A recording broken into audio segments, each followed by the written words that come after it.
ఎప్పుడైనా బిర్యానీ తినాలనిపించినప్పుడు మేము ఈజీగా క్విక్గా చేసుకునే రెసిపీ అనమాట ఇది. టమాటో పులావ్ చాలా టేస్టీగా ఉంటుందన్నమాట. సో చాలా సింపుల్గా కూడా అయిపోతుంది, ఈజీగా చేసేసుకోవచ్చు, లంచ్ బాక్స్లో కూడా బాగుంటుంది. ఒకసారి నచ్చితే మీరు కూడా ట్రై చేయండి. దీనికోసం అయితే ఫస్ట్ కుక్కర్లో ఆయిల్ వేసుకొని ఆనియన్, పచ్చిమిర్చి, హోల్ బిర్యానీ స్పైసెస్ అవన్నీ వేసుకోవాలన్నమాట. సో ఇవన్నీ బాగా ఫ్రై అయిన తర్వాత ఇందులోకి అల్లం పేస్ట్, అట్లనే కొంచెం పసుపు కూడా వేసుకోవాలి. ఇవన్నీ మంచిగా కొద్దిగా ఫ్రై అయిపోయిన తర్వాత కారం కూడా వేసుకోవాలి. కారం అనేది మీ టేస్ట్కి తగ్గట్టుగా వేసుకోండి. సో ఎంతవరకు స్పైస్ తింటారో అంత. కొద్దిగా గరం మసాలా, అట్లనే కొద్దిగా ధనియాల పొడి కూడా వేసుకొని మంచిగా మిక్స్ చేసుకోండి.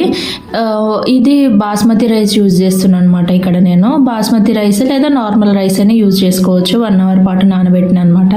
సో ఆ రైస్ వేసిన తర్వాత టమాటోని మంచిగా ప్యూరీ చేసుకోవాలన్నమాట. మీరు ఒకవేళ సన్నగా తరిగి పెట్టుకునే టమాటోస్ వేసుకున్నా పర్లేదు, వీలైతే ప్యూరీ చేసుకుంటే బెటర్.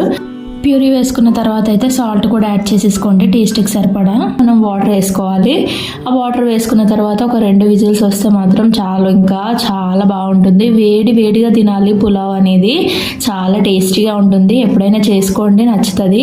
అండ్ బిర్యానీ తిన్నప్పుడు అయితే మనకు చాలా ఫుల్గా అనిపిస్తుంది కదా, ఈ టమాటో పులావ్ ట్రై చేసి చూడండి. బిర్యానీకి దీనికి ఏం డిఫరెన్స్ ఉండదు, సేమ్ టేస్ట్ వస్తుంది అనమాట. మంచిగా రైతాతో పక్కన ఆనియన్స్ పెట్టుకొని తినండి, చాలా టేస్టీగా ఉంటుంది. ఇక్కడ మా అత్తమ్మ తింటుంది అనమాట, ఎట్లుందో చూస్తా అని. నిజంగా చాలా బాగా వచ్చిందనమాట. వీడియో కోసం కాదు కానీ చాలా టేస్టీగా వచ్చిందనమాట. అప్పుడప్పుడు వేడిగా తినాలనిపించినప్పుడు, క్లైమేట్ చాలా కూల్గా ఉన్నప్పుడు మీరు కూడా ట్రై చేసి చూడండి, డెఫినెట్గా బాగా వస్తుంది అనమాట. నాన్ వెజ్ తినని వాళ్ళైతే ఇంకా చాలా ఇష్టంగా తినగలుగుతారు. ఈ రెసిపీ ట్రై చేసి చూడండి. ఈ వీడియోకి ఒక లైక్ ఇవ్వండి. కొత్తగా మన ఛానల్ చూస్తూ ఉంటే సబ్స్క్రైబ్ చేసుకోండి. Bye bye.